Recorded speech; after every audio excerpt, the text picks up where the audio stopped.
Good morning, and welcome to the 106th commencement of Rosalind Franklin University of Medicine and Science. The commencement will begin with an introduction from the President and CEO of Rosalind Franklin University of Medicine and Science, Dr. Wendy Rowe. Good morning. I'm Dr. Wendy Rowe, President and CEO of Rosalind Franklin University. Welcome to our 106th commencement ceremony. We gather today around a virtual stage to celebrate and to encourage our graduates who soon will use their training to serve our nation during these very turbulent times. Commencement is one of our community's most beloved traditions. It endures despite pandemic, economic downturn, and other times of crisis because it embodies our care for one another in our faith in our mission of service, education, and research. RFU class of 2020, you've earned a special place in our history. You're the first class to attend a virtual commencement ceremony. But more importantly, you're the first graduates since World War II to join the healthcare and the biomedical professions at a time of global crisis. I know that you are all up to the challenge. You're uniquely prepared to battle the spread of a disease that can only be stopped through teamwork and collective action. Our model of interprofessional education has prepared you to collaborate and to reach across the professions. Working together, we can transform the challenge posed by an unforgiving virus into a new culture of wellness. We can help build a better system of healthcare and public health. We can break down disparities in access to care. Health, wellness, and prevention should be the rule among all communities, and disease the exception. As you enter your professions that are on the cusp of great change, have faith in your training and find strength in each other. I speak for our entire university when I say I'm so very proud of each and every one of you. Warmest congratulations. And now please welcome Dr. Nancy Parsley, our Provost and Vice President for Academic Affairs. Good morning. It is my great pleasure to welcome you, your family and friends, as well as the entire RFU community to this year's commencement. We all wish you success and fulfillment as you begin your professional lives in extraordinary times. Our nation needs your skills, caring, dedication, and commitment now more than ever before. Rosalind Franklin University, like institutions across the country, has had to make bold decisions over the last several months as the scope of the coronavirus pandemic has grown. You and your fellow students have been at the heart of those decisions, which are driven first and foremost by our desire to prioritize your health and safety and that of our university community and region. At a time when you might have relaxed and enjoyed the tailwind of your many years of hard work and success, you instead have managed the stress of uncertainty and have stayed the course. You have modeled the reality of leadership. It's not always easy to do what is right, to maintain vision and courage in difficult times. The relationships you forged as students at Rosalind Franklin University will sustain you throughout your personal and professional lives. Your care and concern for one another and for those most at risk will continue to inspire us as we work together to meet every challenge to health and well-being. Always remember that Rosalind Franklin University and its network of more than 20,000 alumni stand behind you. We believe in you. Again, congratulations on all that you have accomplished. I now have the pleasure of introducing our selected 2020 graduate speaker. Rosalind Franklin University is proud to continue a tradition that incorporates an address by a current graduate. Please welcome Ria Bhaskar, a graduating student from Chicago Medical School. Hello to my fellow graduates, our families and friends, the the Rosalind Franklin University community, and everyone who is watching this virtual commencement ceremony. Before I launch into my monologue, let me take this moment to reiterate how proud and honored I am to address you all today. To the class of 2020, although we are all sitting in front of screens instead of together in an arena, we should not let that diminish the joy and excitement of this day, of our graduation day. Giving this address is particularly important for me because I have my family here and watching it all across America, and I am so grateful to have them supporting me, so they can inevitably give me tips on improvement later. I remember telling my dad that I had been chosen as a finalist to be the speaker for commencement many months ago. His words of encouragement to me were, "Well, it better be something fantastic. But no pressure, right, Dad?" And so I thought about what I would want to hear on this day. I thought first about the overwhelming emotion I was feeling just thinking about commencement. And now that this day has arrived, I'm even more overwhelmed than I had imagined. The culmination of many years of prerequisites, countless hours of studies, and millions of tears is finally coming to a close. And what a closing act this has been, these last 3 months or so. We knew what was supposed to happen, or so we thought. Match day, job interviews, packing up and moving on to new adventures, weddings, graduation parties, and family reunions. And then coronavirus happened, and everything changed. I remember the heartbreak and tears I shed when I found out match day and commencement ceremonies were canceled. I was so upset at first, but out of that came the creativity to find innovative ways to celebrate. We had our first ever virtual match day. We had birthday parties over Zoom and meetings over Google Hangouts. And here we are today, scattered across the country, but together in this moment to celebrate this incredible milestone. It's important to remember that in these uncertain and ever-changing times, we have all come a long way to get to where we are now, even if it looks very different from what we imagined when we first set foot on campus. In fact, I remember my orientation here at RFU. I had just finished my white coat ceremony and had a lovely dinner with my family, when suddenly I found myself sobbing. Not like pretty tears, like Anne Hathaway. We're talking ugly crying. I was so distraught because I had met my peers and I was so sure that the school had made a mistake. Fast forward to now. Addressing you all today makes me wish I could go back and tell that scared girl that it was all going to be okay and that no one had made a mistake. The wonderful faculty at this institution bet on all of us, and today we get to see our hard work come to fruition. We couldn't have done it without them, or without the support of our wonderful families and friends. I'd like to close out my remarks by sharing some advice that has helped me tremendously over the years. When I was about 8 years old, my family moved from India to the United States. It was during this time that a cartoon movie about a little fish changed my life. My cousins and I went to a drive-in movie theater, a fascinating experience for a little girl coming from a place where these didn't exist, and we watched Finding Nemo. We watched the movie with our popcorn and our sodas, and as we were driving home that night, I found myself thinking about the one line that stuck with me more than most. Just keep swimming. What a simple concept. Through the good times and the bad, all you have to do is keep going. This sentiment from a fish named Dory has been my inner mantra for years, and right now, it feels particularly important. We are about to face healthcare during a pandemic, and though we may bring with us our fears, we also bring with us the courage to step up and do something. We have the power to affect so many lives, and I am proud of you all for the paths that you've chosen.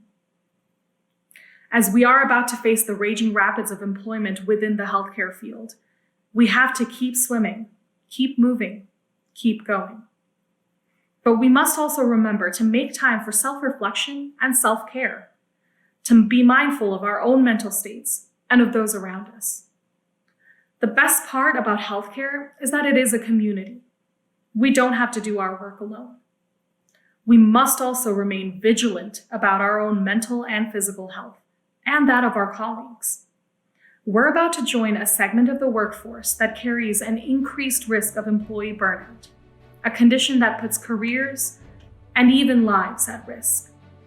Burnout has become a systemic problem for healthcare workers, and it is one that we must face head-on. We need the healthcare system to work with us to change this trend. This is a battle we must face because we need to be able to take care of ourselves and one another in order to be useful to our patients. We have worked our entire lifetimes for this moment, and I am in awe of each and every one of you. I am proud and excited to call you my colleagues and to collaborate with you to provide the best healthcare possible for our patients. Congratulations, class of 2020. I can't wait to see where you all swim off to next. Thank you so much, Reha, for your presentation. It is now my privilege, on behalf of Rosalind Franklin University, to confer upon Michael Bly, PhD, RN, an honorary degree in recognition of his distinguished career in academic and health system leadership. He's internationally recognized for his expertise in nursing, health system, health policy, and for his own research and scholarship. By virtue of the authority vested in me by the Board of Trustees and by the state of Illinois, I confer upon you the degree of Doctor of Humane Letters with all the rights and privileges pertaining thereto. Warmest congratulations, Dr. Bly.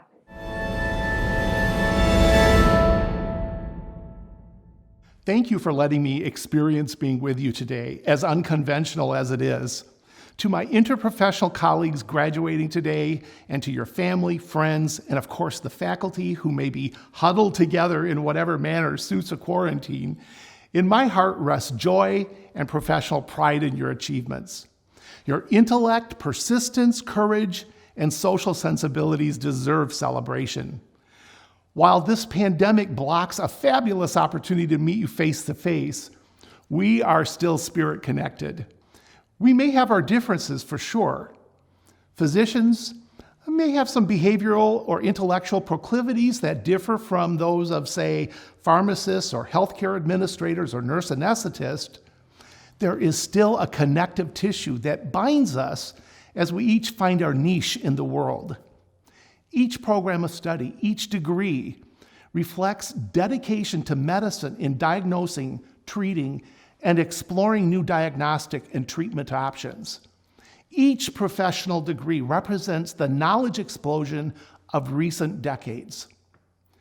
Science undergirds each discipline, and each offers a needed voice in the patient, family, and population-centric art of caring.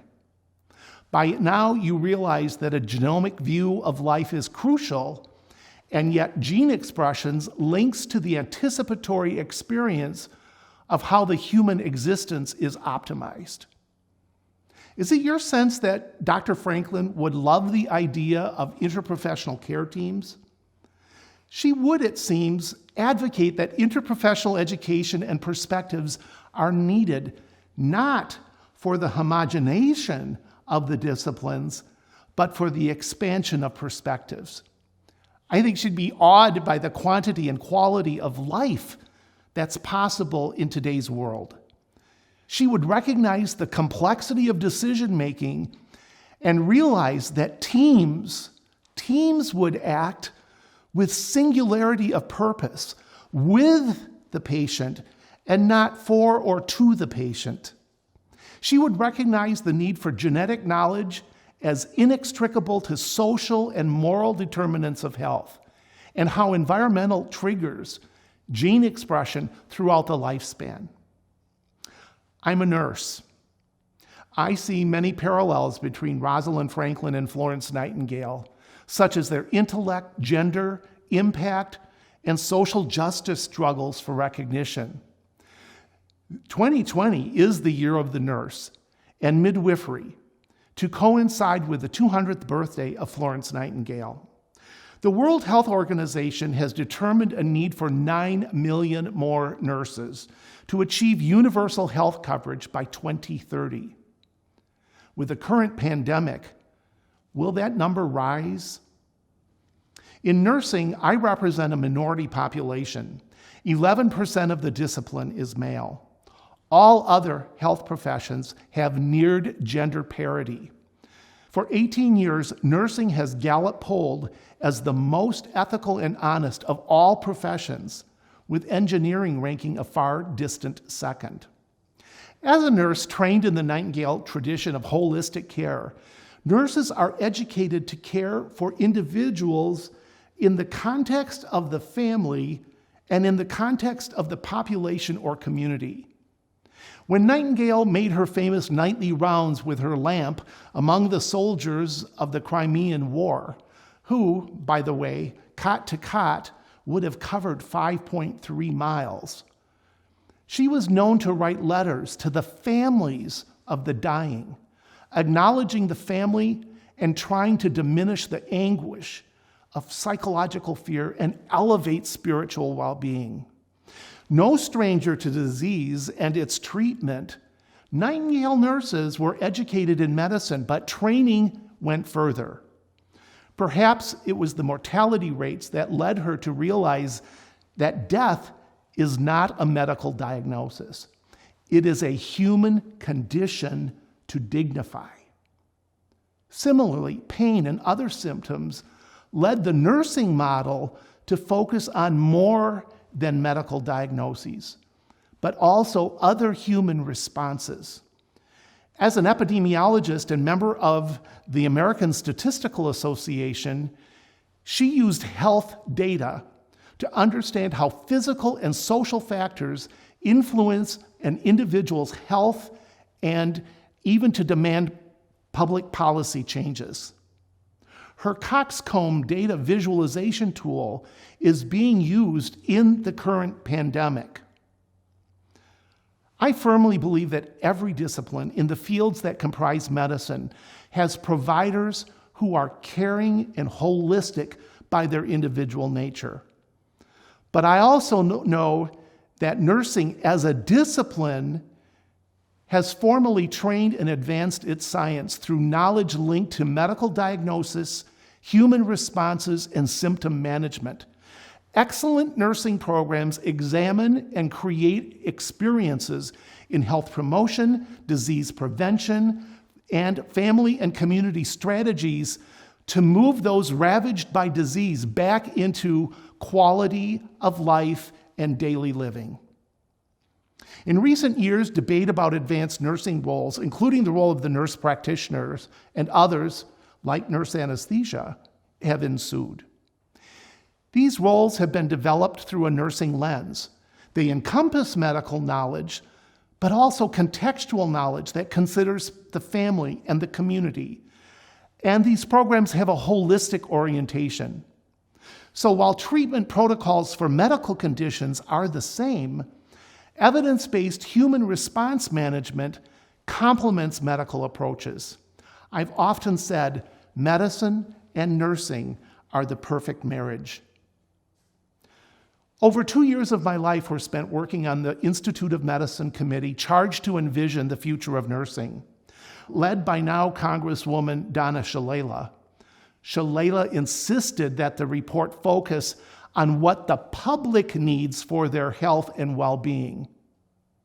While the report addressed nursing's contribution to societal needs, it did not exclude other health professions. The call for interprofessional teams, interprofessional education, interprofessional practice is presented and supported by evidence in the report. So, with consideration to the IOM report, and as I've reflected on the current pandemic, I'm going to offer 5 maxims for you to consider as you launch your career. The first is that the public wants us well-educated and competent. Beyond academic pursuits, they want our disciplines to grow and our scopes of practice to be compatible with the changing and increasingly complex health conditions that impact the lives of society. I think lifelong learning should be replaced with the mantra, intentional learning, that spans the lifespan of a health professional. Specialists are needed, but always from the lens of systems thinking, addressing the upstream and downstream journey of the person's life we're treating. We never save an organ, we save a whole life. So intentional education reminds us of that. Second, please take over as leaders early in your career. Collectively, you represent a generation that has only known how small the world is. And so you are the teachers and sages to my generation. You understand the power of social networking and the use of technology. Don't deny your knowledge of new economy thinking. Mostly, you know the change you want to see happen, and you are intent on delivering it. So I admire your values and your intelligence, your engagement, and your passion for the planet. You instill hope for the world, so lead with that intention. Third, acknowledge that the public is afraid of healthcare. They come to us for care, but most worry about errors and safety. They are knowledgeable consumers who know that surgical amputation of wrong limbs happens, that blood transfusion and medication errors happen, and they know the power of the caustic yet curative treatments that we deliver as being high risk. So take the time to be vigilant advocates for healthcare improvement. Number 4, embrace polarity management. For as many solutions as you have in your bag of expertise as you graduate today, the world is filled with competing tensions. Cost and quality are polar. The need for public access to healthcare and balanced working hours for providers is polar. Balancing risk management over humanizing care can be polar. And in this pandemic, so is the polarity of caring for self and your family over what society needs us for and demands of us. So accept that the world is gray and that you will be tasked to live the values that your education has helped you evolve into. Don't fear the gray areas. Ride the surf to eradicate the tensions.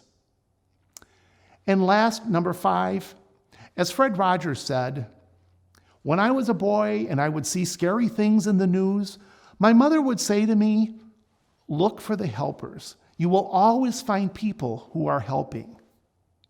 Similarly, Dr. Don Berwick developed his manifesto on quality and mercy. We join the likes of Franklin and Nightingale, who are calling us to be helpers. When we see intentional harm of people at any level, it cannot be ignored.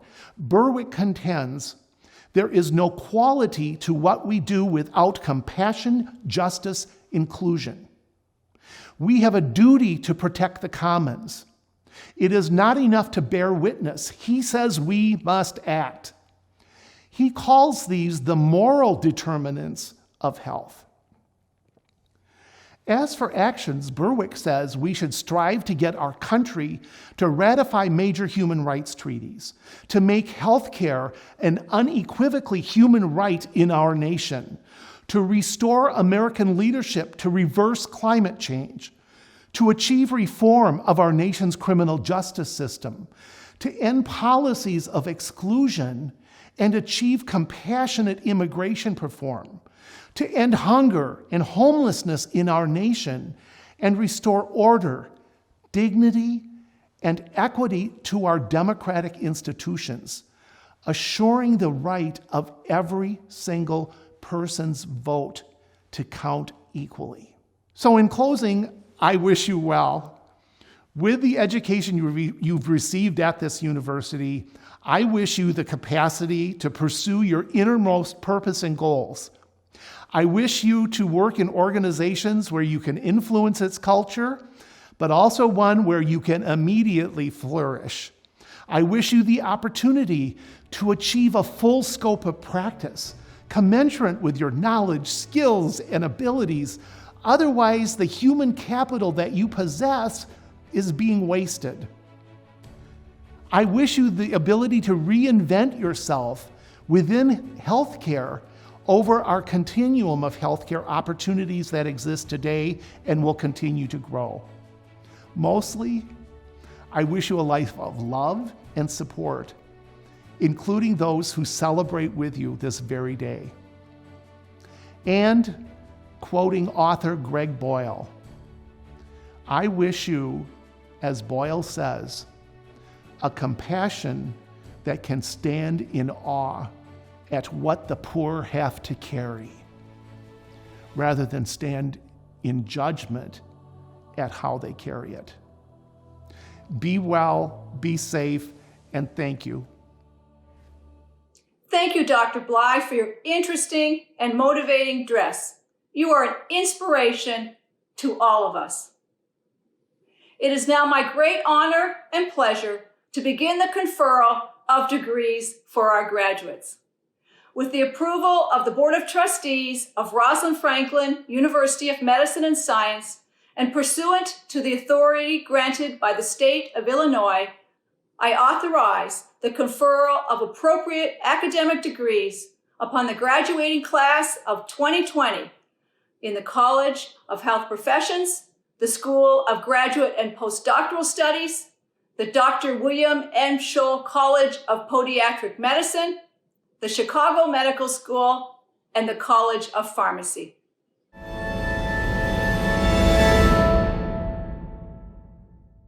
President Rowe, faculty and honored guests and loved ones, I hereby announce the commencement of the College of Health Professions. President Rowe, faculty and honored guests and loved ones, the students listed in the program for the degree of Doctor of Physical Therapy have satisfactorily fulfilled the requirements of the College of Health Professions and have successfully completed their final examinations. Upon the recommendation of the graduate faculty, I present them for the degree of Doctor of Physical Therapy. Graduates will be recognized by Dr. Patrick Winthrop, Director of Clinical Education in the Department of Physical Therapy.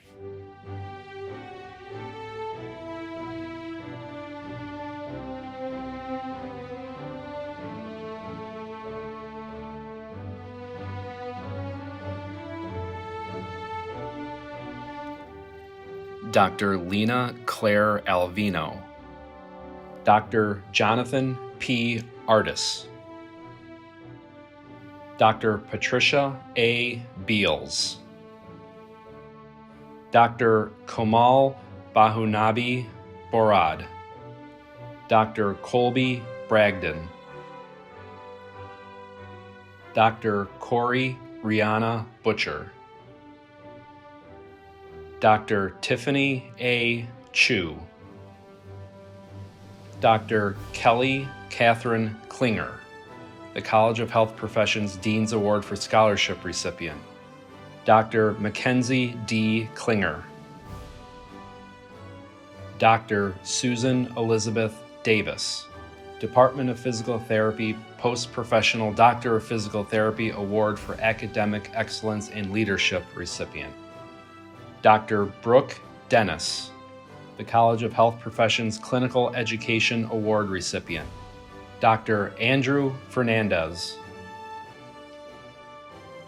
Dr. Blaine Franklin, Dr. Laura B. Friedman, Dr. William P. Gaffigan III,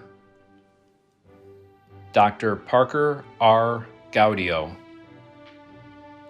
Dr. Jesselyn Gibbous, John and Janet Vanek Benevolence Award recipient, Dr. Jennifer Ann Goss, the College of Health Professions Israel Light Leadership Award recipient, Dr. Stephanie Hall, Dr. Rachel Hamersky,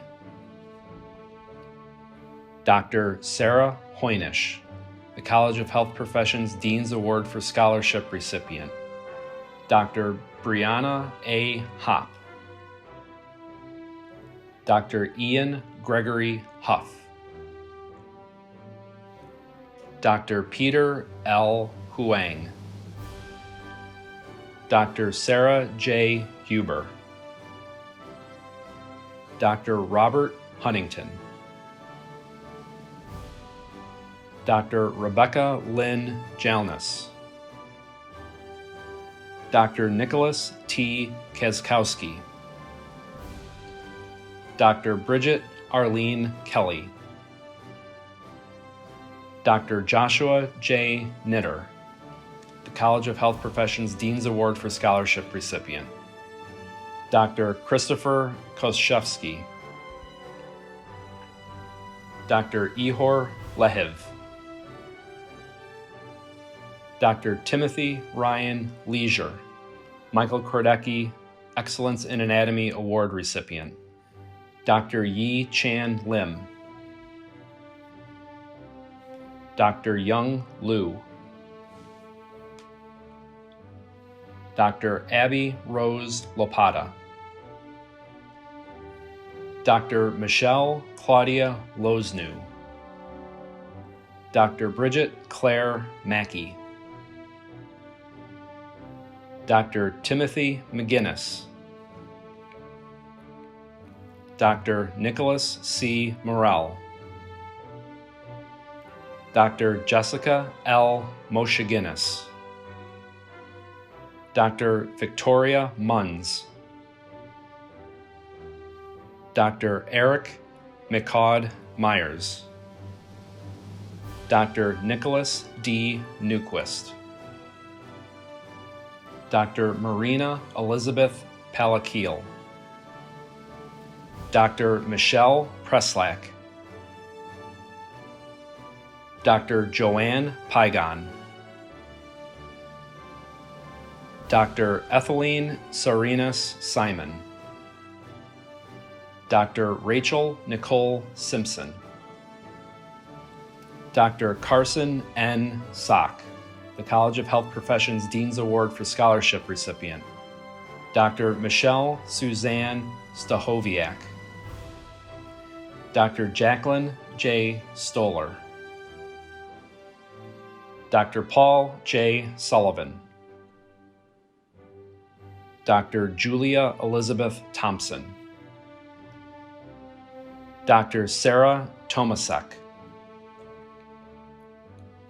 Dr. Jessica M. Torres, the College of Health Professions Dean's Award for Scholarship recipient, Dr. Sarah Ashley Vaughn, Dr. Richard Vizcaino, Dr. Angela C. Vogel, Dr. Nolan Matthew Wittry, the College of Health Professions Dean's Award for Scholarship recipient, Dr. Joseph David Yurga, Dr. Mary Rollin, Director of Faculty-Led Student Research in the Department of Physical Therapy, will now lead the clinical graduates of the College of Health Professions in reciting the Oath of Geneva. Will the clinician graduates of the College of Health Professions please stand to recite the Oath of Geneva? As a member of a healthcare profession, I solemnly pledge to dedicate my life to the service of humanity. The health and well-being of my patient will be my first consideration. I will respect the autonomy and dignity of my patient. I will maintain the utmost respect for human life. I will not permit considerations of age, disease or disability, creed, ethnic origin, gender identity, nationality, political affiliation, race, sexual orientation, socioeconomic status, or any other factor to intervene between my duty and my patient. I will respect the secrets that are confided in me even after the patient has died. I will practice my profession with conscience and dignity and in accordance with good practice. I will foster the honor and noble traditions of my profession. I will give to my teachers, colleagues, and students the respect and gratitude that is their due. I will share my knowledge for the benefit of the patient and the advancement of healthcare. I will attend to my own health, well-being, and abilities in order to provide care of the highest standard. I will not use my knowledge to violate human rights and civil liberties, even under threat. I make these promises solemnly, freely, and upon my honor. The trustees and faculty of Rosalind Franklin University of Medicine and Science and all of our graduates join me in honoring their families and friends here today. While you no doubt feel great pride for all that your loved ones have accomplished, please do take a moment to acknowledge your own successes for the role that you have played in helping them realize their goals. For the personal sacrifices you have made along the way to support you, the support you have given, we thank you and honor you with our applause. Congratulations, graduates. It brings me great joy to be able to share this special day with you, your family, and friends to celebrate your accomplishments. The world you are graduating into today looks much different than the way it looked when you started your studies. And our world is in need of the knowledge and skills you've acquired during your time in school more now than ever. As clinicians with graduate health sciences degrees, you've learned not only how to care for your patients, but you've also learned why you care for your patients. For many of you, this has been a lifelong journey to use your talents and skills in the service of humanity, to relieve suffering, to comfort those in need, and to bear witness to the human condition. You have dedicated yourselves to a life of service to others, and there is no more noble calling or tradition than this. It is my greatest honor to share this day with all of you, and my sincere congratulations.